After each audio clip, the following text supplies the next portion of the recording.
Welcome to the Real Estate Espresso Podcast, your morning shot of what's new in the world of real estate investing. I'm your host, Victor Menasce. Today's another AMA episode, that is, Ask Me Anything. I love to answer your questions, and if you have a question you think is going to be of broad interest, send it in. I'll answer it live on the air.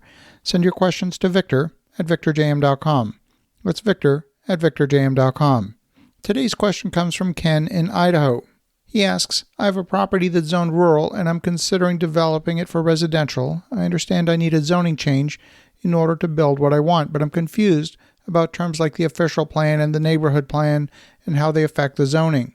The property needs to be annexed into the city to get the residential zoning. I'm also told that even though I'm in the county road at the front of the property will also need to be annexed into the city and could affect the development. Hoping you can clarify what I need to do. Well, Ken, this is a great question. It's made complex only by the layers upon layers of regulation that come into play. Let's start with the zoning. Zoning describes the current use of the property. The zoning also describes the permitted uses under that zoning. That includes density, the setbacks from the property lines, any height restrictions, and so on. Some zonings are very restrictive on the permitted uses, and others are much more relaxed. In many areas, a rural zoning will limit the density permitted on the property.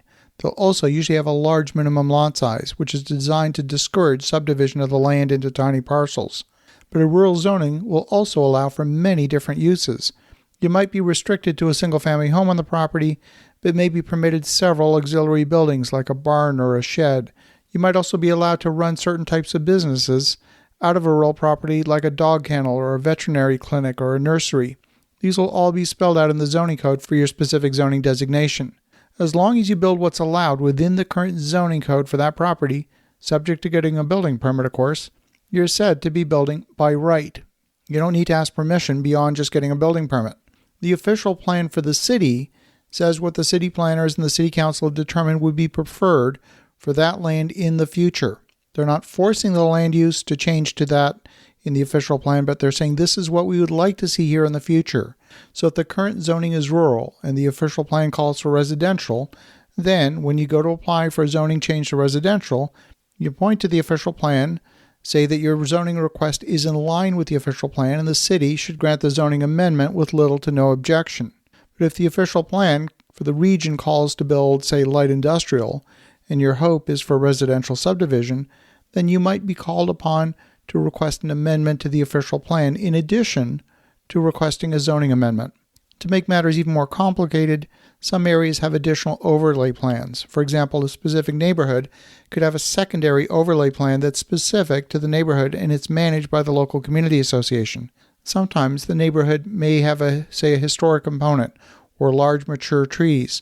The community association might have a mature neighborhood overlay that dictates the look and feel of anything built in the area. If all the houses in the area are stone and brick, you might not be allowed to use vinyl siding or an ultra-modern metallic exterior.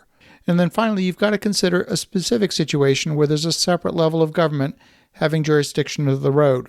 The road access is controlled by the owner of the road. In this case, it's the county. They may want to maintain a higher speed limit on that road, and that road might be designated a major arterial road. Maintaining traffic flow on the road along with road safety would be of paramount importance. And in that case, they might limit the number of places you can access the road from your property. And before you submit your application to the city, you'll need approval from the county road district for your proposed access to the road. They can impose restrictions based on the traffic study. They might limit you to making only right turns in and out of an access point. They might require a traffic deceleration lane or a widening of the road. If that's the case, they may ask you to foot the bill for the road improvements as a condition for the approval. You might be on the hook for the widening of the road or adding a turning lane. And then finally, the other consideration, which was not part of your question, is the access to utilities. You also need approval from the utilities for the density that you're proposing. You might get the zoning and the official plan amendment and even get an access agreement. But then the water utility might come back and say that the current 8-inch water main is not large enough to supply the proposed density. You're going to need to foot the bill to upgrade to a 12-inch water main, and the connection point, by the way, is a quarter mile away. Either you pay for the water main upgrade or you wait for the water main to be upgraded at some point in the future. Maybe in a year, maybe in 5 years, and then you can reapply for your project. If this is sounding complicated, well, yeah, it can be. I want to thank you, Ken, for an awesome question. While the process sounds daunting, having the right consultants on your team can help you determine the feasibility of whether your project's viable or not. For the listeners at home, have an awesome rest of your day. Go make some great things happen. We'll talk to you again tomorrow.